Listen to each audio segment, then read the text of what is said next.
Hi everyone, and welcome to today's session on the new eDiscovery UI.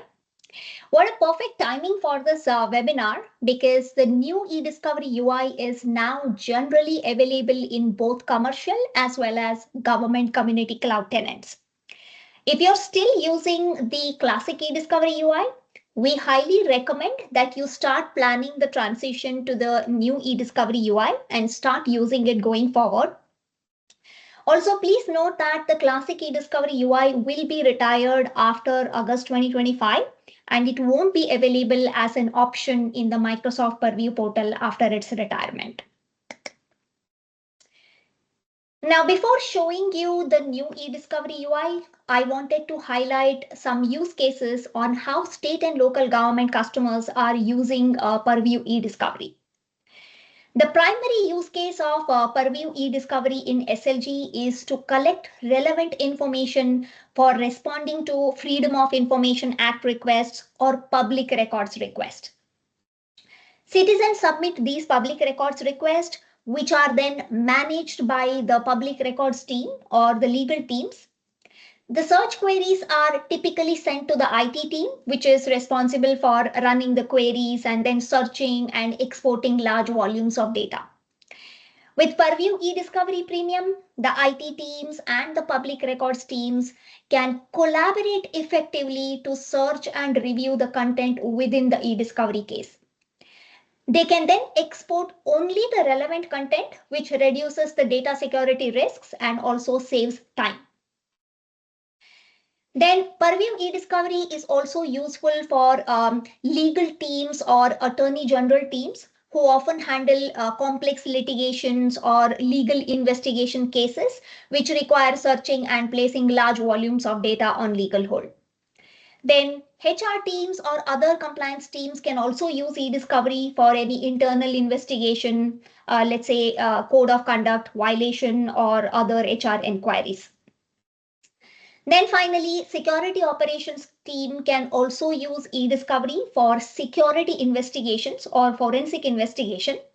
For example, if a user account is compromised and there is a data breach, eDiscovery can help investigate the scope of the breach. Additionally, it can be utilized to examine emails for phishing information or analyze the content for any potential security incidents.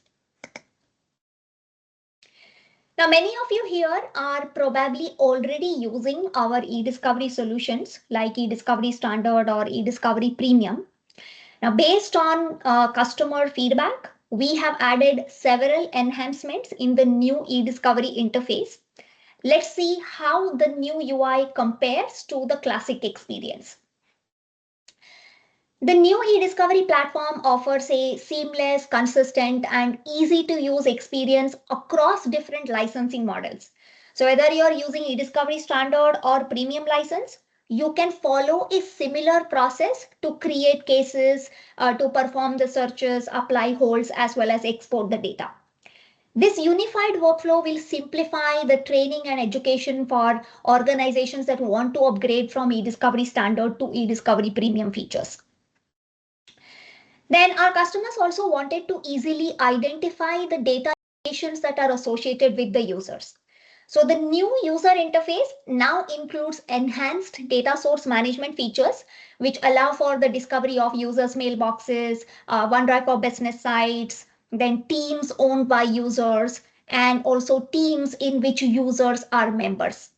You can also identify frequent collaborators with whom the users interact, as well as managers and reportees of individuals under investigation. Additionally, it also identifies various teams' locations like shared channels and private channels and so on. There's also a new powerful capability to expedite security investigations, particularly in scenarios involving a potential compromised account. We now provide tight integration with audit logs that can help you quickly investigate any data spillage scenarios. This is especially helpful during scenarios like HIPAA breach investigation. We have also simplified the advanced indexing experience. In classic eDiscovery Premium, Advanced indexing content occurred when users were added as data custodians and when content was committed to the review set. But in the new UI, you can run advanced indexing on partially indexed items while you're searching the content, while adding the content to review set, and also while exporting the content. The new UI also provides additional reports and statistics that can help you determine how effective your search was, whether there were any location hits, if there was any sensitive content in the data that was searched, etc. And all these reports are downloadable. The new UI is also tightly integrated with Microsoft Information Protection. So now you can search for specific sensitive content or even search for specific labeled content as well. Then finally, we have also integrated with AI capabilities in Purview so that you can supercharge your eDiscovery investigations. The new UI will support the security copilot integration with Purview as well as eDiscovery. All right, so this is the new Purview eDiscovery workflow. Unlike the previous experience where content search, eDiscovery Standard, and eDiscovery Premium had different workflows and behaviors, this new eDiscovery UI provides a consistent experience for searching, preserving, as well as exporting the data. The eDiscovery process usually starts with trigger events. Trigger events could be something like requests from teams like HR or legal for internal investigation or legal requests for security incidents like phishing or other alerts like say insider risk management cases or for FOIA or PRA requests that are submitted by external entities. This trigger event will result in eDiscovery managers creating an eDiscovery case in the Purview portal. Then within the case, the IT team or investigators can search the data and they can evaluate the results. And then you can refine the results by refining your queries. The new UI offers a lot of similarities between searching in eDiscovery Standard and eDiscovery Premium. If you have eDiscovery Standard or if you have found the relevant information already, then you can directly export the search results. If this is a legal case, then you can parallelly create and manage legal holds to preserve the data. If you have eDiscovery Premium, you can collect the search results into review set so that you can streamline the review process. And inside the review sets, your reviewers can run analytics to cull the data or remove the near duplicates. They can tag items to categorize the items. They can redact, annotate, and then export only the limited set of relevant information from this review set. This is the eDiscovery Standard versus eDiscovery Premium comparison chart for the new UI. eDiscovery Standard supports searching of content using keywords and search conditions. You will also get some basic search statistics, then case management features, role-based permission capabilities. Then you also have capability to put content on legal hold, and then you can export the search results. eDiscovery Premium provides additional features like advanced indexing, then collecting the search results inside the review sets. Then there's also enhanced data source mapping that I was talking about earlier. This will help you granularly identify locations that should be included in the investigation. Then inside the review sets, you have additional capabilities like optical character recognition, threading capabilities for emails and chat conversations. You can also identify cloud attachments and SharePoint document versions as well. There are also analytics capabilities to remove redundant information and also cull the data.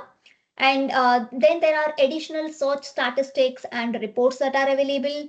eDiscovery Premium also provides transparency and full reporting of long-running processes, which will help you maintain the defensibility of your investigation. We also have hundreds of metadata properties inside the review sets, and you can use those as filters in the review set. You can create custom tags, you can categorize the content, you can also annotate and redact the content as well. All right, so now I'm going to show you a demo of the new eDiscovery UI. So right now, I am in the Microsoft Purview portal. Microsoft Purview provides various solutions like information protection, data loss prevention, data lifecycle management, records management. We also have solutions for compliance management and insider risk management. Then there's also the data security posture management for AI that will be coming soon to GCC. Sergio will be talking about this feature and will show you a sneak peek of this feature at the end of the session today. Right now, let's go to the eDiscovery portal here. There are two eDiscovery experiences in the Purview portal right now. One is the new eDiscovery UI and the other is a classic eDiscovery UI. The classic eDiscovery experience will eventually be retired after August 2025. So it's highly recommended that you start using the new UI here. Now, in case you don't see this cases tab in Purview portal, go to the settings and then go to eDiscovery settings and ensure that this option show both experiences is selected here. This way you can see both the new experience and the classic experience. The classic eDiscovery had separate standard and premium eDiscovery sections. We heard from a lot of customers that premium eDiscovery UI was very different from the standard UI and there was a significant learning curve. So in the new eDiscovery UI, there are no separate tabs for standard and premium. It provides a unified experience and depending on the licensing of your organization, you have access to additional premium eDiscovery capabilities within the same eDiscovery case. Also, the content search in the classic UI was a separate solution from eDiscovery, and it was typically used by the IT teams for basic searches. You could not previously limit who could access these searches, and that was concerning for some of our customers. So the content search in new UI is now inside a system generated eDiscovery case. And this is accessible by default for all the members of the eDiscovery manager and administrator role groups. If you want to limit access to content searches, then you can use the case settings from here, and then you can scope the content search to limited users using this permissions tab. All right.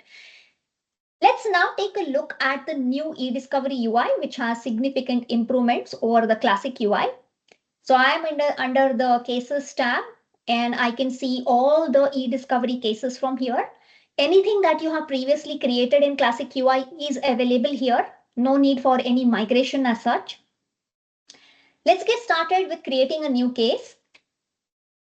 You're going to notice that there's no case creation wizard anymore. Simply provide the case name, description, and create the case. I have already created a Project Falcon case here, so let me show that to you. Now, inside the case, you can have the searches, the holds, and the review sets, which are related to a specific investigation, like a legal investigation, internal investigation, or maybe PRA or FOIA request investigation. And at the end of the eDiscovery process, you will be exporting the relevant data from this case. If you used classic eDiscovery Premium in the past, you may have noticed a bunch of tabs on the top there. The new case UI is much more simpler and cleaner compared to that. Also, several features of search, hold, and exports are available in eDiscovery Standard. This review set tab here is available only in the eDiscovery Premium. Now let's take a look at some of the case settings that we can apply at the case level. This is where you have the ability to turn off the eDiscovery Premium features. So let's say that you are in a mixed license environment where there are some users that have G3 license or some users have G5. If you are planning to search only the users with G3 licenses, then you can turn off the premium capabilities so that you can use only the standard features for this case. Okay. Then this is where you can give access to other people to your case. You can add other eDiscovery managers under users, or you can also provide access to a group of investigators through the role groups option. If you want to provide case review capabilities to someone outside your organization, like say third-party attorneys, then you can add them as guest users here. Note that managing guest users is a premium feature. After guest invitations are submitted, the eDiscovery admin must approve that request before the guest can access the case. Once the admin approves, the guest will receive an email, and after accepting that invitation, the guest can participate in the review process. Then here there are some additional settings that allow you to search additional data sources like departed users, shared teams channels, unlicensed or guest users during the organizational wide searches. Now, adding more data sources might cause searches to take longer than usual, so select them at your discretion. Then this is where you can make changes to your search and analytics settings for your premium cases. So example, you can say I want to turn on near duplicate identification in the review set. Also want to set the document similarity percentage threshold. You can say I want to turn on themes, which is a way to auto categorize items in a review set based on certain ideas. You can also ignore any text that might be causing noise, and then also enable optical character recognition. Now, all these settings were carried over from the classic eDiscovery Premium. All right, let's now create a search.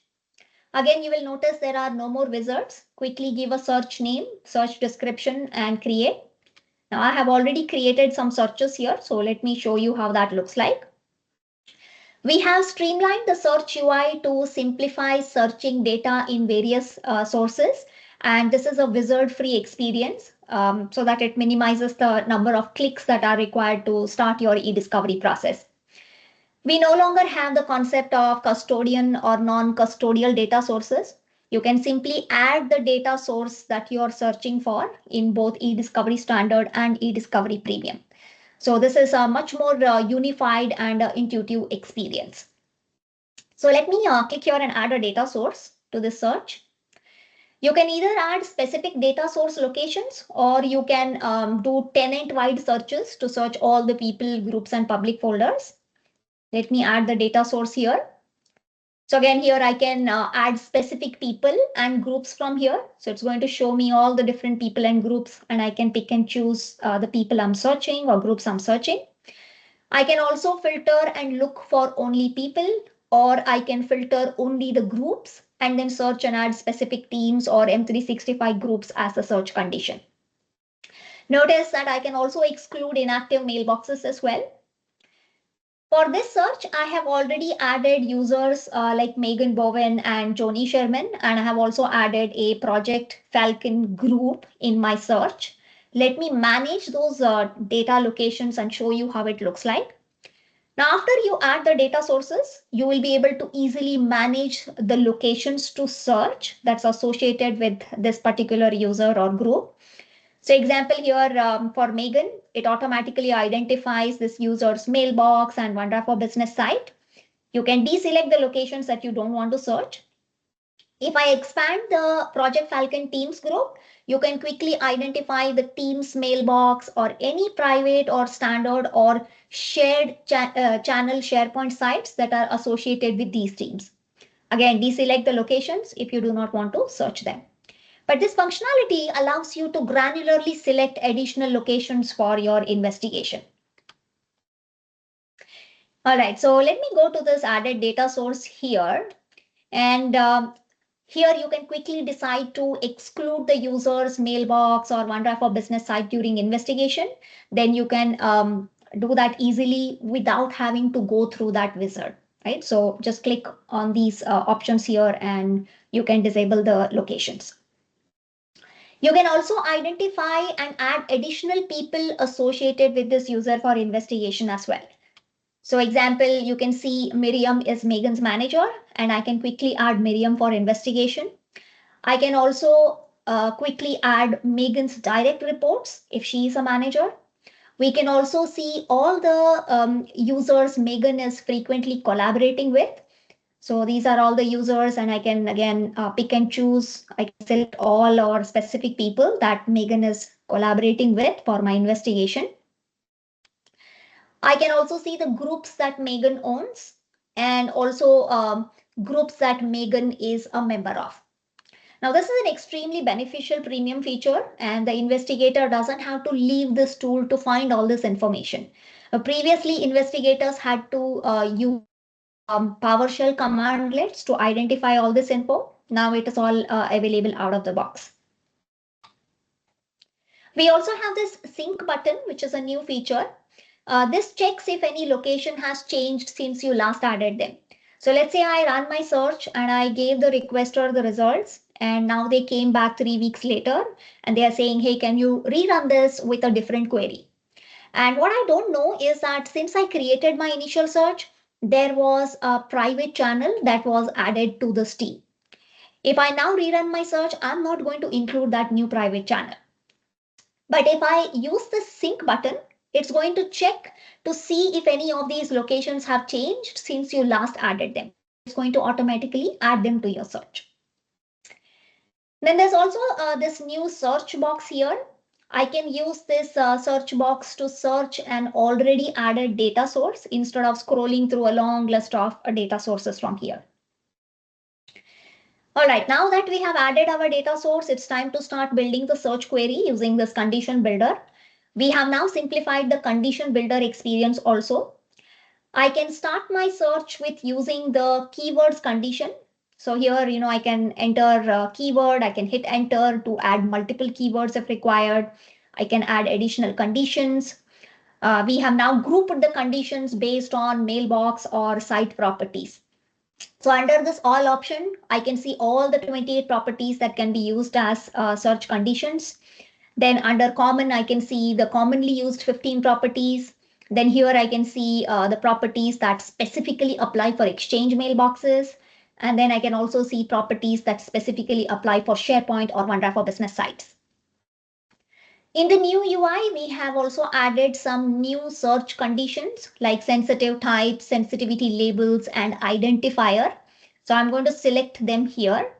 Sensitive type and sensitivity labels provide tight integration with Microsoft Information Protection.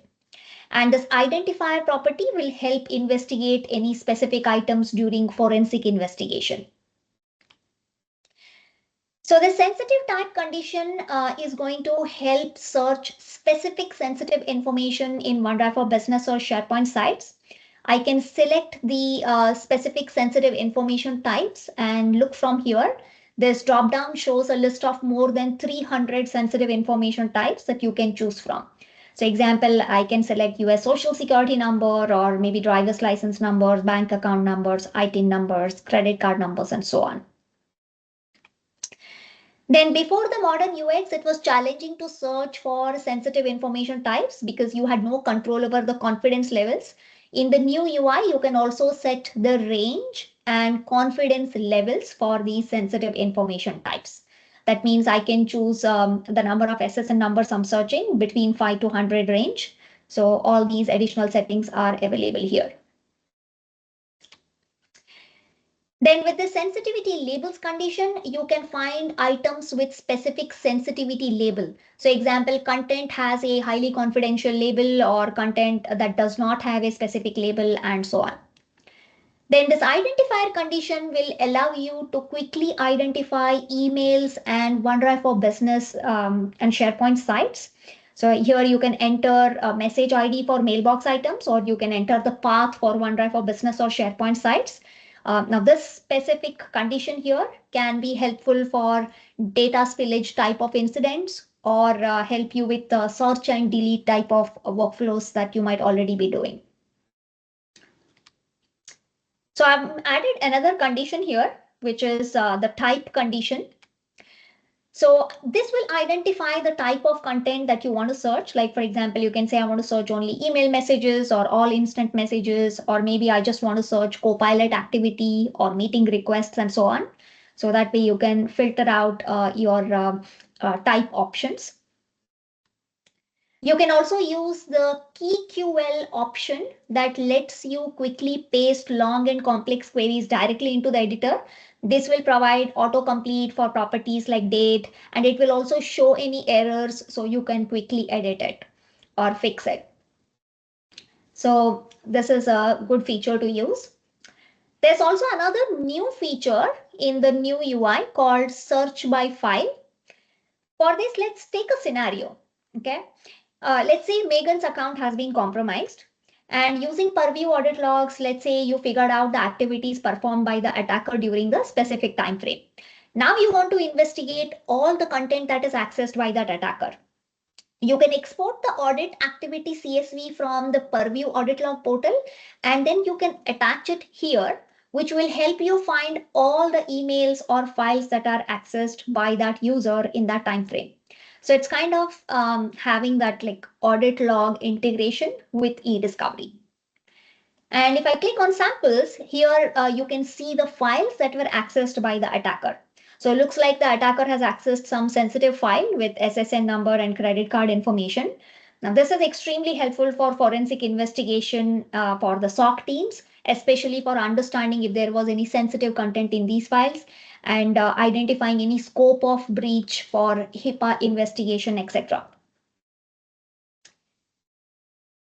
All right, so now let's move forward. My query is ready here for searching.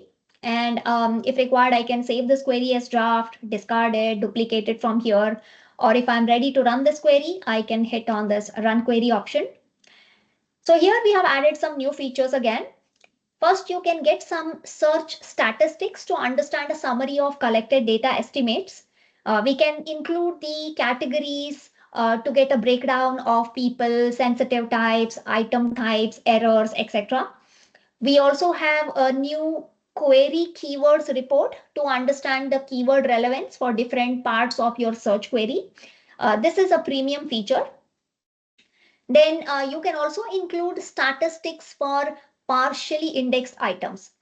Partially indexed items are Exchange, mailbox items, or documents in SharePoint and OneDrive for business sites that for some reason were not completely indexed for search. In the classic UI today, it's a bit of a manual process to initiate advanced indexing. But in the new UI, we'll perform an advanced indexing when you run the search. Okay. Again, this is a eDiscovery premium feature. Then if you don't want statistics, you can also alternatively choose a samples option so that it helps you determine if the content is within the scope of your investigation. Here you can select the number of samples to generate per location and also select the number of locations to get samples from. Okay. So I'm ready to run my query. Now my query has run and this is how the statistics section looks like. There are a lot more reports than before that are downloadable from here. So we can see reports like total matches with the size of the content. We can see the locations searched that had hits, number of data sources that had hits. If we had partially indexed content, it would be included here. You can also regenerate the statistics if you updated your search query.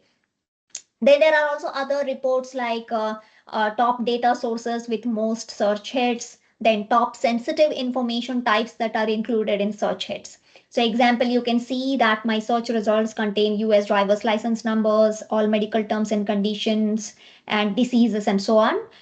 It could also contain US social security numbers, right? So I can click on view top 100 and see all that information. This can help state and local government customers to understand if the search results for PRA included any sensitive PII information. Okay, so very beneficial feature. Then you can also see the top keywords which resulted in the most search hits. You can see top item types, then top communication participants, top location types, and so on. Only the top data sources and top location types widget will be available for eDiscovery standard users. The rest of the statistics that are shown here are premium features. We also have additional reporting under this process manager. So here I can see all the processes that are running or processes that have already run. And then if this is a litigation case, there is a very good chance that you have to explain what was searched or exported and the specific timing and the settings that was used in searching to a judge. Now, in the classic UI, it was not easy to do this. But with this new process manager, you can drill down into the jobs and you can download the report that will provide like that paper trail that helps you with the defensibility process of your e-discovery. All right, so now I have run the search and I've also collected some samples. So here we can quickly verify the sample results that were collected. If you are a eDiscovery standard customer, you can start exporting the results from here. So let's click on this export option. Again, we have a lot of improvements in the export option. You can select items to include in your report. If I click on partially indexed items, you can perform advanced indexing on partially indexed items before you export the content. You can also specify if you want the latest or specific number of SharePoint document versions to collect as well. These both here are premium features. You can also collect files that are attached to SharePoint lists and their child items. You can collect up to 12 hours of related teams conversation when a message matches a search query. You can also organize the team's conversation in the form of HTML transcript and collect cloud attachments in your export as well. Now, all these features that I'm talking about, these are premium features. If you're using eDiscovery standard, then these settings will be disabled and grayed out for you. Okay, it'll clearly tell you that it is a eDiscovery premium feature and it is not going to be available for you to select. All right, you can export this entire content inside this search, or you can just export the results if required. In the new UI, you can also export emails into a single or multiple PST files. This was a big ask from several customers. Previously, eDiscovery Premium only allowed export of multiple PSTs. Okay, so now you can just include one PST file if needed. You can also condense the export paths from SharePoint or OneDrive for Business to fit within 259 characters. This will resolve some issues that customers had when they couldn't open zipped folders from long SharePoint or OneDrive for Business URLs. Also in classic eDiscovery Premium, while exporting, it renamed all the exported items with GUIDs. Now you have an option to preserve the friendly name and then maybe have the email subject and SharePoint file name while exporting the content. So just choose this checkbox to preserve the friendly names of the content. Also, while exporting, you don't need to install the eDiscovery export tool anymore. You can simply export and then download content from the browser itself. All right, if you have eDiscovery Premium and you want to review the content inside the case, then you can add the searches to the review set. So this is especially beneficial because I've seen that in eDiscovery standard, the IT team exports large volumes of data and then puts that on USB drives or maybe puts that on file shares or shares that via OneDrive for Business with the legal team or the PRA team. If you have eDiscovery Premium, you can completely avoid that export and simply add the search results to your review set so that your reviewers can come here and do their investigation. There are not much changes to the review set. This is a premium functionality where you can collect the searched content right inside this eDiscovery case, and your reviewers can review from here. You can also upload non-Microsoft 365 data into the review set from here and add that data to the review set. Let me open this review set so I can show you the collected content. The advantage of review set is that I can review different types of content like emails, SharePoint, OneDrive for Business documents, Teams conversations, and even M365 copilot conversations, all from here in one place very easily. And there's also a feature called analytics. If I run analytics on this review set, it eliminates duplicates and it shows me a filtered view so that I can review my content easily. Now I have already filtered some content to show you. I can see the Copilot conversations here for review. Okay, so I can investigate both the Copilot prompts by the user and also the Copilot responses provided as well. Now, this is again, it might be helpful for different types of PRA investigation in the future, right? Where you have rolled a Copilot and you want to include that as well in your PRA investigation. I can also see Teams conversation threading that makes it easy to review Teams conversation. Now, this looks like how people interact back and forth on Teams. And any cloud attachments that were shared on Teams will also be available right here for your investigation. Then I can also see email threading that streamlines the email investigation. So here you can clearly see that it has removed the near duplicates and it has grouped the emails nicely for investigation in one place. So instead of clicking 20 different emails that are probably duplicates of each other, I just read one email thread and I can understand the context of what is going on. Then once you've collected the content in review set, you can also categorize them by tagging them with various properties. You can define your own metadata tags. Okay, you can use out of the box tags too to filter, but you can also create your own metadata tags from here. Now I can tag this item as relevant or not relevant to the case. I can also assign certain items to review to different reviewers. So for example, if I have 3 reviewers and we want to divide and conquer this review set, we can assign individual items to specific reviewers. They can then come here and filter the review set for their own review view. We can automatically identify if the content is attorney-client privileged or not. Then I can further categorize information with tags like whether this contains any PII information so that I can exclude that before exporting it for the PRA process. I can also mark whether it was redacted or not. Then if I find any sensitive content in the review set, I can also annotate and redact that sensitive content right inside the review set, and I can preserve these redactions while exporting to PDF or native files. So you can see here there was some information with credit card and social security number, etc. And I don't want this information to be leaked when I'm responding to PRA requests. So I have just redacted that information in order to avoid any data security incidents. All right, so once I'm done with my investigation, I can select all the relevant items and then I can export them. And this way, I'm only exporting a small fraction of content compared to that of eDiscovery standard. Again, while exporting, you will see similar enhancements that we saw earlier. I'm not going to talk about these because it's very similar to the export option that I showed during the eDiscovery standard process.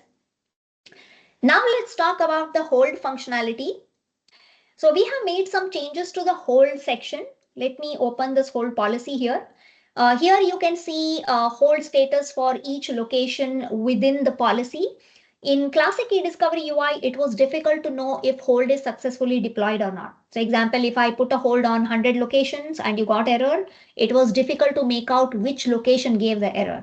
But in the new UI, if there are any hold errors, you will see exactly which location has the error.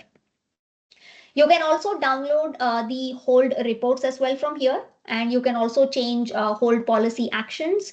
Like for example, you can delete the hold policy, you can retry the policy, etc. Then there's a hold policy tab here where you can add the data sources to put on legal hold, and you can specify the conditions for query-based holds as well. This UI again is very similar to what I showed you in the search option. So it's a very streamlined UI as you can see. There's the same sync button, search button that I showed you in the search interface.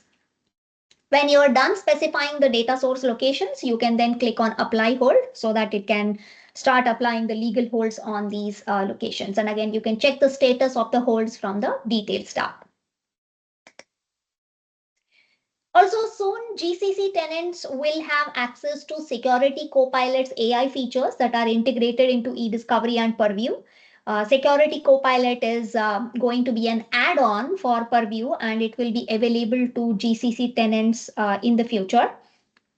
Now, customers who are looking to use Gen AI features for their public records request or legal investigations, they can use Security Copilot with Purview to make their e-discovery process more efficient. So Security Copilot will be able to quickly summarize lengthy conversations, emails, or documents. So example here, you can see there's a back and forth conversation, lengthy Teams conversation going on. I can click on summarize option and I can see a summary of what they are talking about without scrolling the entire thread. Similarly, it can also summarize long documents as well for you.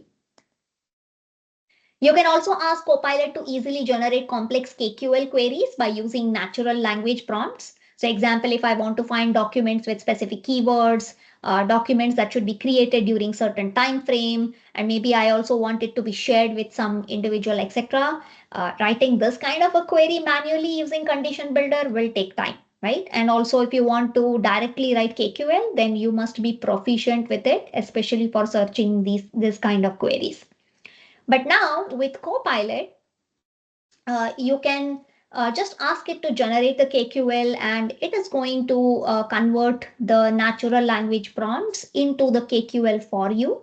And this makes it very easy for the IT team, legal team, or the PRA teams to find the information without having to learn how to write KQL queries. All right. That was the summary of this session here.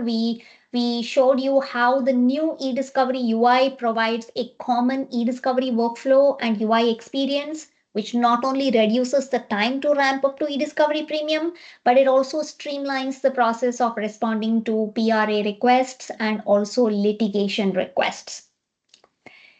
Now, in the next, as a next topic, we would like to give you an exclusive look of data security posture management for AI or DSPM for AI. It's going to be available in the GCC tenants in the coming month. So I'll let Sergio let you provide that exclusive look of DSPM for AI. So Sergio, over to you. Thank you, Bibi. Excellent presentation. Can you guys hear me okay, Bibi? Yep. Perfect. Well, hey there, SLG community, and those of you who will be watching this recording on YouTube. I'm one of your guest speakers, Sergio Salinas, and I'm thrilled to discuss the new DSPM for AI, also known as Data Security Posture Management for AI. So as your agency looks to align data security into your AI initiatives, you will discover how you can identify and minimize AI risks within your data estate. Now, I know for the SLG community, a lot of our customers are working within GCC. So I'm just going to pull up my GCC Purview portal just to kind of show you here, currently this tool is not in the solutions area. So this is that exclusive look. But as Bibi mentioned, we are looking for this to be landing probably in March. So today's presentation, I will be presenting from a commercial tenant. For those customers who are on commercial, you will be able to see and follow along during this quick demonstration. So here I will move over to the DSPM for AI. So as customers turn to Gen AI to transform their data and become more productive or innovative, they need the ability to discover and secure all AI activity. DSPM for AI helps our customers keep their data safe and on track with industry regulations. As is common with our Purview tools, we have a nice overview page that will help our customers get started. These recommendations help to activate Purview Audit, as well as to install the Microsoft Purview browser extension, onboard devices onto Purview, and extend those insights for data discovery. So here you can also see on the overview page some recommendations, few reporting, as well as some resources. Let me make this just a bit bigger. There we go. So I'm going to move down to the recommendations here. So the recommendations tab provides guidance and as well as templates that you could use within the console to start building out policies and Purview that align directly to your data security and AI initiatives. So here you can see I've got a few recommendations that I've completed. If I tap on one of these, you'll see a nice flyout page come out. Here you can see that this provided me with guidance on creating a policy that is aligned to my data loss prevention. So, coming in with that AI lens and kind of protecting the data estate, the DSPM for AI has helped me create a policy that is in DLP that will help me block sensitive information from going into AI sites. So this is a great tool on looking at the recommendations and following those recommendations to align policies within Purview. And you can see here some of the ones that I haven't gotten started. These will also align to certain guidance that you can follow as you're looking at securing your data estate. On the Reports tab, you'll discover sensitive data activity that is entered into Copilot prompts, as well as consumer and shadow AI prompts. These insights examine which types of sensitive information was discovered going into an AI prompt, as well as which users are showing the most risk with their AI interactions. So here you can see some of the activity. Here you can see some of the data that's interacting in some of the prompts, sensitivity labels, as well as some of the user risk. From the Policy tab, this will track the policies in DLP, Insider Risk Management, and Communication Compliance that aligns to your AI activity. So here you can see that DSPM for AI is also looking into these other technologies on which rules and policies are part of your data security for your AI initiatives. Make this just a bit smaller. Here with the Activity Explorer, this is filtered on the AI activity, which provides insights into which Gen AI applications are being accessed and the activity types that are being detected. So here you can see like a DLP rule match. This will light up and tell me, which was the user. If I want to go to a direct link into the Insider Risk Management and kind of see from IRM, the risk level of this user, you can see here that there is a user risk, as well as which rule fired on that DLP, and some insights into the application that was being used, as well as the sensitive information that was detected. Along with that, you have activity types like AI websites that were visited, as well as AI interactions. So again, just what you can see from the user, which applications are being accessed, and insight into the prompting.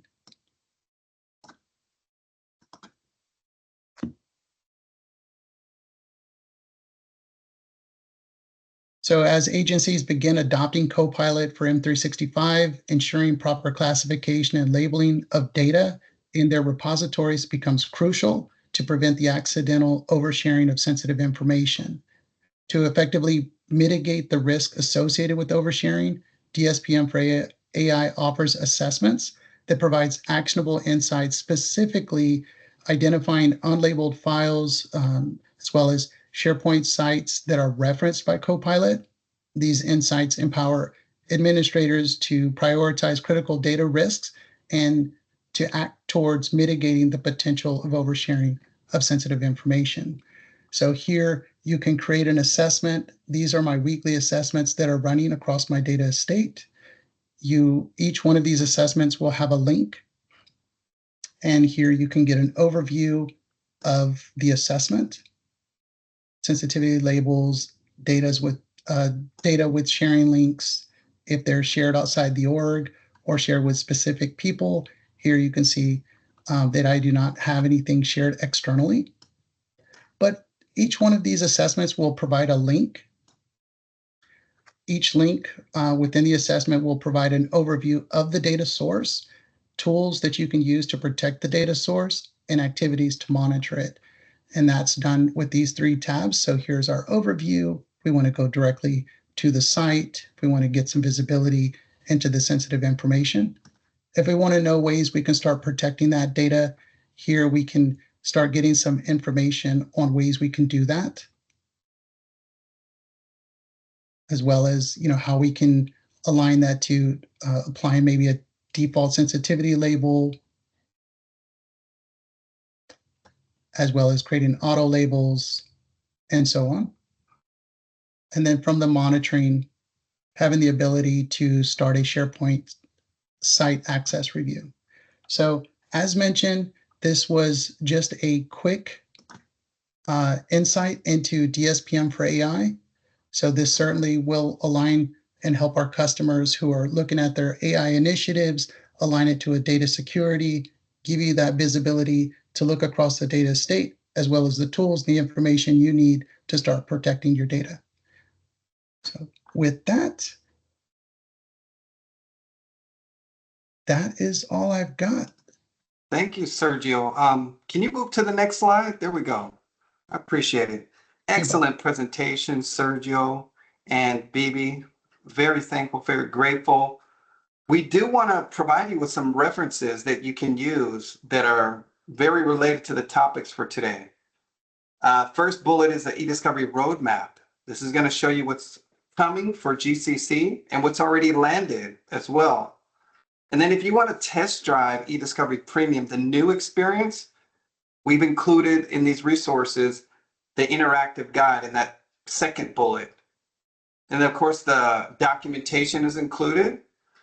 And the fourth bullet is a very interesting blog that speaks about all the capabilities that Bibi referred to in her presentation and demo about the key features of the modern UX. I think you're going to enjoy that. And of course, there's some people that weren't able to raise their hand or put a message in the chat, and it's because they're not yet a member of the community. We highly encourage you to join the community so you can be interactive in these webinars and such. So go ahead and grab that link, or actually we're going to share this slide. We're going to share all of these slides, the recording with the community after the call, not only in this team channel, but there's also going to be a link on YouTube. And obviously that's what the last bullet is mentioning. So thank you so much for joining. I'm now going to stop the recording. And if you so desire, please feel free to come off mute or raise your hand, and then we'll